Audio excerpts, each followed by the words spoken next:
네, 강프로입니다. 자, 알테오젠을 볼 건데 이번 주말에 알테오젠 관련된 이슈가 많이 있죠. 근데 해결되어 있는 부분들도 있습니다. 알테오젠이 지금 뭐 소송 관련된 내용들도 있고 여러 가지 내용들이 있지만 이런 부분들을 어떻게 해결을 해야 되는지 이 부분에 대해서 내용을 준비를 해놨고요. 무엇보다 중요한 점, 이슈가 좀 커지고 있고 한국 시장을 꾸준하게 이끌어 왔기 때문에 이런 종목군들을 어떻게 판단을 해야 되는지까지 이야기를 드릴 거고, 이번 영상은 제가 시리즈별로 준비를 했으니까 뭐 전편도 제가 다 업로드를 해놨습니다. 그 부분 확인해 보시면 되고요. 무엇보다 중요한 점, 알테오젠은 지금 매도할 때가 아니다. 그리고 소송 관련돼서 이야기를 드릴 테니까 영상 끝까지 시청해 주시면 됩니다. 자, 그럼 우리가 여기서 이걸 보자고요. 알테오젠이 지금 떨어지는 그런 구간에서, 그쵸? 소송이 실제 제기됐었을 때 더 떨어질까요? 자, 어떤 부분을 보셔야 되냐면 알테오젠이 가지고 있는 이 상승폭이 왜 나왔는지, 앞으로 돈을 벌 거니까. 그러면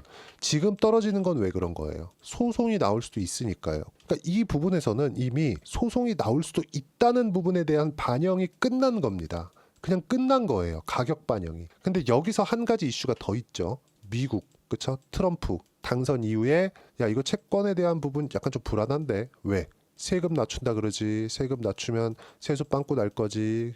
근데 그 재정 지출은 더 늘릴 수도 있어. 그럼 이건 뭐 해야 돼요? 채권 발행하는 거 아니야? 채권 발행하면 어떻게 돼요? 채권 금리 올라가죠. 그렇죠? 야, 근데 기준금리는 자꾸 압박한다 그러던데, 야, 이거 약간 애매한데 일단 채권 팔자. 이런 부분이 된 겁니다. 채권 팔다 보니까 어떻게 돼요? 채권에 대한 수요가 줄게 되고 발행량은 계속해서 유지되거나 늘어나니까 채권 금리가 폭발적으로 올라가 버린 거죠. 그래서 지금 4.5%입니다. 10년물 채권이. 이런 부분들이 오늘 토요일 오전에 다 끝나는 내용들이 나왔습니다. 어디서 나왔느냐? 재무부 장관에 대한 인선이 끝났거든요. 이게 뭐 이 사람이 된다 안 된다에 대한 문제는 필요 없습니다. 왜? 이미 트럼프가 결정을 했기 때문에. 그렇죠? 자, 그럼 이게 무슨 일이 되느냐? 왜 제가 이런 얘기를 드리느냐? 보세요. 요거예요. 재무장관의 베센트 트럼프 333 정책 편다. 자, 내용 보세요. 예산 적자 GDP의 3%로 줄이고 성장률은 3%로 올리고 석유 생산은 300만 배럴 늘리자는 내용이 핵심이다. 석유 생산을 늘리면 뭐가 낮아지죠? 유가 하락, 예산 적자 GDP의 3%로 줄이겠다. 재정 적자를 줄이겠다. 이거 뭐예요? 채권 발행을 더 이상 늘리지 않겠다. 그럼 어떻게 돼요? 금리는 낮아진다. 뭐가? 채권 금리가. 그리고 파월 같은 경우에도 갑자기 0.5%, 0.25% 내리다가 야, 이제 뭐 금리 낮추는데 뭐 급할 필요 없어. 이렇게 얘기하잖아요. 이 얘기를 왜 했냐면 트럼프가 당선이 됐기 때문에 그렇습니다. 트럼프는요, 분명히 후보 시절에 당선되기 전에 이야기를 했습니다. 내가 갈 때까지, 즉 선거가 결정이 날 때까지 금리 건드리지 마. 이렇게 얘기했거든요. 근데 진짜 돼버렸네. 진짜 돼버리니까 파월은 어떻게 돼요? 0.5% 그냥 내려버렸는데 어떻게 됩니까? 파월은 머쓱해졌죠. 그러니까 내가 됐을 때 내가 내릴 거야. 이 내용이었는데 파월은 머쓱해진 겁니다. 그렇죠? 그리고 났는데 지금 와서 보니까 야, 금리 낮추는데 뭔가 좀 그럴 거 없어. 근데 트럼프가 와서 결정하겠다는 거지. 트럼프는 원래 트럼프 1기 때도 야, 금리 올리지 마라. 낮춰라. 계속 낮춰라. 이 얘기를 계속 해왔었다고요. 그러니까 이런 부분은 그냥 걱정할 필요가 없어요. 근데 채권 금리가 아까 전에 제가 선반영 관련돼서 이야기를 드린 것처럼 무슨 일이 발생하냐면은 선반영은 앞으로 돈 벌 수 있을 것 같아서 주가가 먼저 올라간다면 채권 금리 같은 경우에는 야, 금리 낮아지겠네. 지금 5.5%네. 그러면 금리가 먼저 쭉 반영해서 뭐 3.5%, 3.7% 여기까지 낮아졌었어요. 근데 지금 다시 올라서 4.5%. 근데 기준금리가 4.75%네. 이러면 10년물하고 기준금리하고 만나 있는 그런 상황이잖아요. 그러니까 지금은 너무 높은 상황이라고요. 만약에 금리가 1.5%, 1% 이런 정도, 기준금리가 이 정도 수준이었다면 채권금리가 기준금리를 두고 연동할 수 있겠죠. 저금리 베이스에 있으니까. 근데 지금 금리가 5.5에서 낮아지고 있는 사이클을 타고 있고, 그쵸?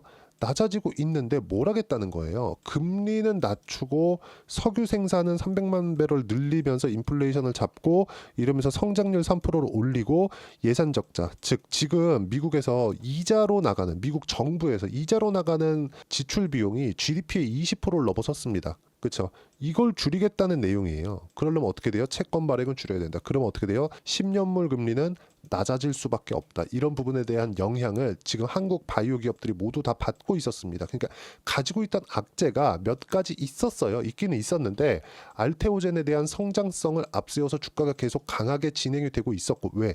성장성이라는 건 어느 정도 근거를 가지고 있어야 되죠. 그 근거를 확인시켜 준 게 여기서 나왔던 계약입니다. 여기 2월달, 3월달 여기서 나왔던 계약이에요. 그러니까 딱 결론 내리면 지금 나온 건 소송에 대한 부분, 뭐 형인호 대표 같은 뭐 그런 분들이 나와가지고 뭘 했다 이런 걸 다 떠나서, 이런 거는 우리가 그런가 보다, 야 이거 혹시 이렇게 생각하는 거지 예상할 수 없는 부분이잖아요. 예상했다 그래가지고 뭐 틀렸을 때는 어떻게 답이 없는 거니까, 그래서 이야기를 드리는 겁니다. 선반영에 대해서. 그럼 지금 뭐예요? 하락에 대한 선반영이 끝났다. 소송을 제기하더라도 그래 한 번 더 출렁인다고 치자. 그럼 이때는 형인우 대표의 매수 구간이 아마 될 겁니다. 왜 이 사람이 여기서 매수했느냐? 여기서 털렸거든요. 여기 8월 5일날. 그렇죠? 알테오젠을 가지고 다른 알테오젠을 담보로 놓고 돈을 땡겨가지고 다른 쪽에 투자를 했기 때문에 이때 털린 거, 이때. 그렇죠? 털린 걸 다시 들어온 겁니다. 그리고 5%를 또 넘겼어요. 어디서? 여기서. 스마트앤그로스 여기서. 그렇죠? 이거 그냥 오피셜한 내용이에요. 끝. 그쵸? 자, 그러면 지금부터 여러 가지 뭐 악재시 되어 있었던 그런 내용들이 이제는 일단락되고 끝나가고 있다. 전 다 끝났다고 생각을 합니다. 월요일부터는 어느 정도까지 이제 뭐 바닥이 나오는 그런 움직임이 나올 거고, 그리고 이렇게 급하게 떨어지잖아요. 이런 식으로 떨어지는 이 상황을 만들지 않습니다. 조정이 너무 빨리 끝나요. 이런 정도면. 그리고 이 내용을 제가 계속해서 이야기를 드리고 있어요. 뭐 지난주 같은 경우에도 제가 강하게 보고 있었던 종목군들이 바이오, 조선 이렇게였거든요. 근데 바이오는 알테오젠이 지금 이러고 있으니까 바이오는 아직까지 매수를 안 하고 있어요. 조선 같은 경우는 어때요? 이번 주부터 매수를 시작을 했습니다. 자, 내용 보시면, 자 11월 18일 삼성전자 자사주 매입 10조, 시장 안정화, 약했던 대형주가 반등하면서 상대적으로 약세를 보인 바이오, 이번 주 바닥 나온다. 이번 주 중 매수 예정. 근데 안 나왔어요. 그러면서 제가 쭉 가서 안 나와서 뭘 했느냐?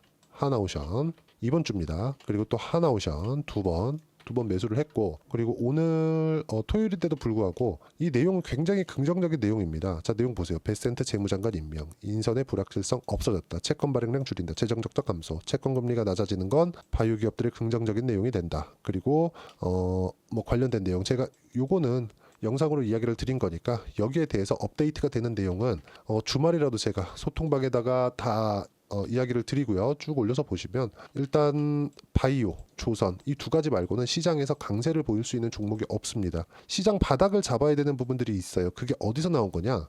여기 보세요. 삼성전자가 5만 원 이하로 떨어져서 뭐 3만 원 가고 4만 원 가고 이럴 수 있는 상황이 아닙니다. 절대 그렇게는 안 나와요. 앞으로 몇 년간은. 근데 삼성전자가 올라가는 과정에서 지금 뭐 6만 넘을 수 있겠지. 7만 원, 8만 원 이렇게 갈 수 있다? 이것도 불가능합니다. 그러면 삼성전자는 올라가면 떨어지고 내려가면 올라가고 저가에서 박스권을 계속해서 그려가게 되겠죠. 그러면 시장도 가두리에 갇히게 되겠죠. 그럼 삼성전자 관련된 모든 종목군들은 올라갈 수 없다는 게 되겠죠. 한국 시장에서 강세를 보일 수 있는 종목군은 바이오, 조선 말고는 없습니다. 근데 조선 같은 경우에도 어느 정도까지 상승세가 나왔습니다. 지금은 시장이 어느 정도 안정화를 찾기 위해서는 뭘 해야 돼요? 알테오젠이 올라와야 돼요. 알테오젠을 포함해서 바이오 기업들. 그리고 그게 마지막까지 강했었던, 그쵸? 이게 뭡니까 이게? 신고가, 주도주. 이런 종목군들을 노려야 된다. 그리고 뭐 키투르나 관련된 내용이나 이런 부분들은 머크가 더 급하다. 그쵸? 이런 부분들에 우리가 생각을 하면 될 것 같고, 이런 내용들을 여기 소통방에서 제가 하나하나 이야기를 드리고 있고, 장중에 어떤 식으로 봐야 되는지 실시간 타점까지도 실시간으로 소통방에서 이야기를 드리고 있고, 다 무료로 진행하고 있으니까 소통방 들어오시면 되고, 소통방은 다 무료예요. 그쵸? 돈 안 받습니다. 그래서 구독과 좋아요만 눌러주시면 되고, 제가 입장 링크를 보내드릴 수 있게 여기 010-8713-1916으로 구독이라고 문자 보내주시면 소통방 입장 링크 순차적으로 공유를 해드리도록 하겠습니다. 어떤 식으로 매매를 해야 되는지 그 부분에 대해서 이야기를 드렸고, 지금 나온 부분은 악재에 대한 적용이 끝났다. 그렇죠? 이번 주말에는 알테오젠 영상을 제가 뭐 한 개 두 개 더 찍어서 올려드리도록 할 테니까 계속해서 그 부분만 보셨으면 좋겠습니다. 소송 관련된 내용으로 인해서 주가 반영은 끝났다.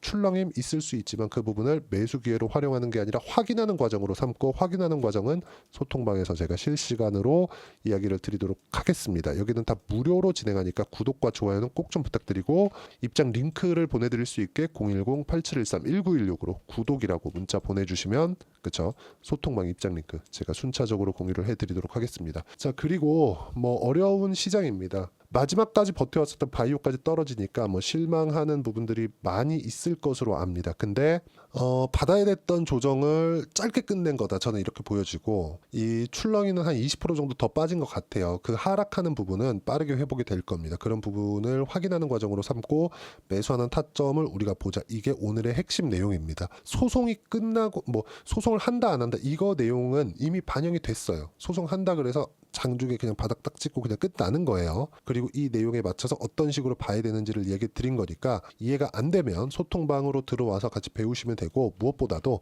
어려운 시장인 만큼 알테오젠과 함께, 그쵸, 어떤 종목을 봐야 되는지 연말 연초에 딱 한 종목만 제가 준비를 해놨으니까 영상 끝까지 시청하시고요. 모든 분들이 성공 투자하셨으면 좋겠습니다. 자, 여전히 시장은 녹록지 못합니다. 이런 상황이 벌어지는 건 어쩔 수 없습니다. 이런 상황에서도 수익이 나는 종목들의 구조는 변하지 않습니다. 즉, 대시세 종목에 대한 구조는 변하지 않는다는 거고, 실제 제가 소통방에서 지속적으로 이야기를 드리고 있는 내용도 대시세 종목이나 시장 주도주를 공략하는 건 철저하게 가격 분석을 하라고 이야기를 드리고, 가격 분석 이후에는 이슈에 대한 파악, 그리고 이슈를 파악하고 나서는 다시 내가 얼마에 매수할지 그 타점에 대한 부분을 지속적으로 언급을 하고 있습니다. 자, 근데 생각해 보세요. 시장이 굉장히 어려웠습니다. 어려운 상황에서의 어떤 종목들이 강했냐 보면 반도체와 그리고 바이오입니다. 자, 실제 여기 보면요. HLB에 제가 실제 매매한 내용을 띄워놓고 보여드리고 있는데, 1월 22일부터 매매를 시작해서 4일 동안 31%의 수익 마감이 됐고요. 그리고 여전히 신고가 종목입니다. 자, 그리고 그 다음 어보브 반도체, 이름을 보시다시피 반도체 종목이죠. 그리고 AI 반도체는 지속적으로 강세를 보이고 있습니다. 이 종목도 신고가를 먼저 달성한 이후에 제가 21%의 단기간에 21%의 큰 수익을 내고 마감이 됐습니다. 다시 재공략을 준비하고 있고, 이런 부분은 소통방에서 다 공유를 해드립니다. 자, 그리고 코세스. 자, 코세스 같은 종목도 당연히, 그쵸, 신고가 종목이고요. 그리고 반도체 종목입니다. 이 종목도 영업일 기준에서 이틀 동안 대략 한 15%의 수익 마감이 됐습니다. 내용을 한번 보시면 어떻습니까? HLB를 포함해서 30%, 20%, 15% 이런 식의 수익이 지속적으로 발생하고 있는데, 이 세 종목 모두 다 신고가 종목이고, 1월 달에 시장이 약세를 보이고 있는 구간에서도 강했었던 그런 종목입니다. 특징점이 하나 있는데, 그 이슈에 앞서서 가격이 먼저 반영했다는 거죠. 그렇게 제가 가격을 먼저 보고 이슈에 대해서 파악하는 이유는 결과적으로는 큰 시세를 먹기 위한 사전 준비 작업입니다. 실제로 큰 시세를 먹기 위해서 사전 준비 작업을 했을 때 여기 레인보우 로보틱스 127%, 그리고 ISC 98%, 그리고 한미반도체 97%의 큰 수익을 내는 상황을 만들 수 있습니다. 어떤 식으로 소통방에서 진행됐는지, 그쵸, 그 상황을 제가 이야기를 드린 건데, 이런 상황도요, 당연히 신고가를 공략했을 때 가능한 겁니다. 자, 그러면 이번에도 마찬가지입니다. 그쵸, 정부 주도의 코리아 디스카운트 해소 방안이 2월 달에 발표를 하고요. 그리고 2월 달에 발표된 내용을 토대로 주가가 움직이는 게 아니라 이미 움직인 내용이 있죠. 실제 이 내용은 크게 중요한 게 아니라는 겁니다. 실제 움직인 내용을 보면, 자, 기아차입니다. 실제로 12월 달에 신고가를 만들어 놓고 정부에서 입김을 불어 넣으니까 순식간에 기아차를 포함해서 현대차 같은 거대 기업들의 주가가 2주도 채 되지 않아서 40% 정도의 큰 시세를 냅니다. 자, 그러면 우리는 어떤 종목을 봐야 될까요? 이슈를 파악해야 되는 것도 맞지만 철저하게 가격에 맞춰서 매매를 해야 되는 게 당연히 중요합니다. 정부가 주도하는 정책 방향이 있겠죠. 그 방향에 맞춰서 우리가 종목을 찾을 필요가 있다. 자, 그러면 답이 나왔습니다. 정부가 주도하는 방향에 맞춰서 제2의 기아차를 찾는 게 지금은 중요하다. 근데 정부 정책의 방향에 맞게 가자. 그랬을 때 앞서서 제가 보여드렸었던 내용인 여기 레인보우 로보틱스 127%, 그리고 ISC 98%, 그리고 한미반도체 97%와 같은 수익을 낼 수 있습니다. 물론 시간에 대한 부분은 최소 2주의 시간이 필요하고요. 그리고 최장 3개월 안에 끝내야 됩니다.